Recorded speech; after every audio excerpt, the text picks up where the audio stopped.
वसुदे पूर्णक्षाया शांति वस्तु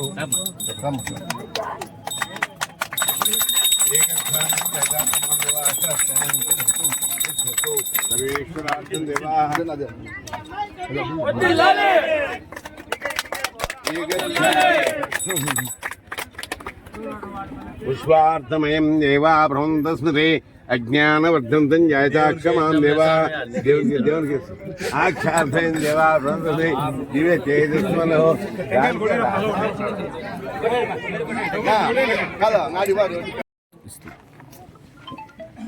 ఉపాధి హామీ నిధుల కింద కేటాయింపబడినటువంటి డబ్బులు ఏదైతే ఉందో ఈ రాష్ట్ర ప్రభుత్వం ఏర్పడినటువంటి మొదటి 100 రోజుల్లోనే ప్రతి మండలానికి కూడా 3 కోట్లు కేటాయించడం జరిగింది. అది కూడా కూటమి ప్రభుత్వం అధికారం వచ్చినటువంటి చంద్రబాబు నాయుడు గారి నేతృత్వంలో వచ్చినటువంటి పవన్ కళ్యాణ్ గారి నేతృత్వంలో వచ్చినటువంటి అదేవిధంగా బీజేపీ పార్టీ మోదీ గారి నేతృత్వంలో నడుస్తున్నటువంటి పార్టీ ప్రభుత్వంలో ఉన్నటువంటి పార్టీ ఈ కూటమి ప్రభుత్వం ఏర్పడిన తర్వాత పవన్ కళ్యాణ్ గారు పంచాయతీరాజ్ శాఖ మంత్రిగా ప్రమాణ స్వీకారం చేసిన తర్వాత ఈ రకంగా రాష్ట్ర వ్యాప్తంగా కూడా అన్ని నియోజకవర్గాలకి మండలానికి 3 కోట్ల ఉపాధి హామీ పథకాలు కేటాయించడం అనేది మొదటిగా పంచాయతీరాజ్ శాఖ మంత్రి గారికి ముఖ్యమంత్రి గారికి ధన్యవాదాలు. కాకపోతే మొదటి నుంచి కూడా ఏదో ఇబ్బందికరమైనటువంటి పరిస్థితి.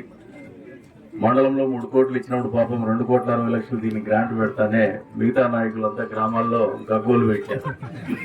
నా మీద బరువు ఏం పడిందంటే 1+1 ఇవ్వాలనే ఆలోచనతోనే మీ మండలానికి ఇంకా ఏదన్నా ఉంటే ఎక్స్ట్రా ఇవ్వండి, మీది కూడా పూర్తి చేస్తామని వాళ్ళకి హామీ ఇచ్చి వాళ్ళ దగ్గర కూడా ప్రపోజల్ తీసుకొని ఆ నిధులు మీకు కేటాయించడం జరిగిందనేది మీకు అందరికీ కూడా తెలియదు.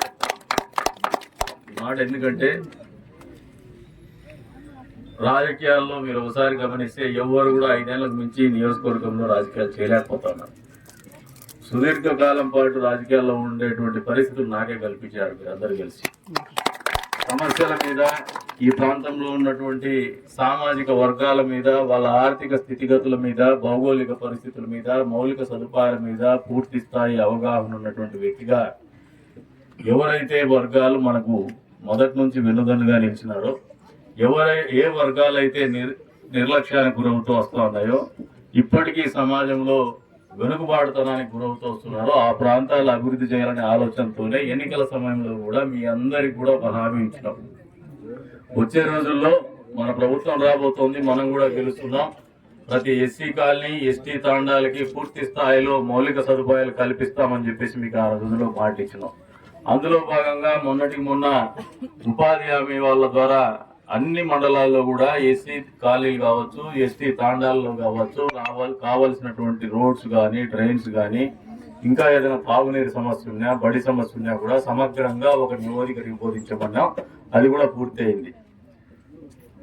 మన నియోజకవర్గము ఈ రాష్ట్రంలోనే ఒక ఆదర్శ నియోజకవర్గంగా ఉండేటట్టు ఎవరైతే ఎస్టీలు ఉన్నారో వీళ్ళ గురించి ఆలోచించేటువంటి నాయకత్వము, పార్టీ, ప్రభుత్వము ఏదైనా ఉందంటే అది చంద్రబాబు నాయుడు గారి నేతృత్వంలో నడుస్తున్నటువంటి కూటమి ప్రభుత్వం, చంద్రబాబు నాయుడు గారిలో ఉన్నటువంటి తెలుగుదేశం పార్టీ, అదేవిధంగా మన నియోజకవర్గంలో తెలుగుదేశం పార్టీ ఆధ్వర్యంలోనే మీ గురించి ఆలోచన చేస్తామని ఒక సందేశాన్ని ఇవ్వడానికి పూర్తి స్థాయిలో మీ గురించి ఆలోచన చేస్తున్నాం. ఖచ్చితంగా మీ సమగ్ర అభివృద్ధి కూడా వచ్చే రోజుల్లో కృషి చేస్తున్నాము, పూర్తి చేస్తామని చెప్పేసి కూడా ఈ సందర్భంగా మీకు తెలియజేస్తాం. అంతేకాకుండా ఇందాక చెప్పినారు ఆయన 2,60,00,000 చాలని. మామూలుగా చీరిచ్చిన ఆయమ్మ పీట మేము చీరిచ్చిన పీట మోసుకొని తిరుగుతా ఉంటాం. ఇది కూడా పూర్తి చేస్తామని చెప్పేసి చెప్తున్నాం. ఎందుకంటే ప్రజల అవసరాలు తీర్చడమే ప్రభుత్వాల బాధ్యత. మనకు గతంలో 5 సంవత్సరాల కాలంలో మీరందరూ చూపించినటువంటి చొరవ కావచ్చు, పోరాట పటిమ కావచ్చు, జీవితంలో ఎవరికి దొరకనటువంటి అదృష్టం నాకు అది. 5 సంవత్సరాలు అధికార పార్టీకి వ్యతిరేకంగా మన నియోజకవర్గంలో ఈ జిల్లాలో అద్భుతంగా ఫైట్ చేసినటువంటి కాన్స్టిట్యూన్సీ ఏదైనా ఉందంటే దీనికి అభినందనీయులు ఎవరంటే తెలుగుదేశం పార్టీ కుటుంబ సభ్యులు, తెలుగుదేశం పార్టీ నాయకులు, ఇక్కడ ఉన్నటువంటి స్థానిక ప్రజలే అని చెప్పేసి కూడా ఈ సందర్భంగా తెలియజేస్తారు. ఎన్నో రకాలైనటువంటి ఆటుపోట్లు కోర్చుకున్నారు, ఎన్నో రకాలైనటువంటి ఇబ్బందులు కోర్చుకున్నారు. ఎన్నో కష్ట నష్టాలు చూసినారు. అయినప్పటికీ కూడా పోరాట పటిమని చూపిస్తూ ఎన్నికల్లో గెలవాలని ఒక పట్టుదలతో మీరు చూపించినటువంటి పోరాట స్ఫూర్తి మాకు కూడా ఆదర్శం అని చెప్పేసి కూడా ఈ సందర్భంగా తెలియజేస్తున్నాను. మమ్మల్ని ఇప్పటికి కూడా నడిపించేటువంటి బలం కావచ్చు, ఉత్సాహం కావచ్చు, మీరు చూపించినటువంటి పోరాట పటిమ అని చెప్పేసి కూడా ఈ సందర్భంగా తెలియజేస్తాడు. ప్రభుత్వం వచ్చింది, పాత్రలు మారినాయి. ప్రతిపక్షంలో ఉన్నప్పుడు మీకు సమయం ఫ్రీగా దొరికేది, టైంపాస్ కూడా మాట్లాడేవాళ్ళు. ఇప్పుడు నాయకులకు ఒక బాధ ఉంటుంది, టైం ఇవ్వడం లేదని. కానీ నాకు టైం ఇవ్వాలని ఉంటుంది, కానీ మీరు టైం ఉన్న దాంట్లోనే అందరికీ 24 గంటలే ఉంటుంది. ఉన్న దాంట్లోనే మనకు బాధ్యతలు ఎక్కువ ఉన్నాయి. మన పార్టీనే కాదు, ప్రతిపక్ష పార్టీ మన వాకిట్లోకి వచ్చి పని అడిగినా కూడా చేయాల్సినటువంటి కర్తవ్యం మన మీద ఉందనేది మీరు మర్చిపోద్దని చెప్పేసి తెలియజేస్తాం. అంతేకాకుండా నియోజకవర్గం అనేది అభివృద్ధిలో కుంటుపడింది. ఎందుకంటే మీరు ఒకసారి, నేనే 20 ఏళ్ళ సుదీర్ఘమైనటువంటి అనుభవంతో చెప్తా ఉన్నా.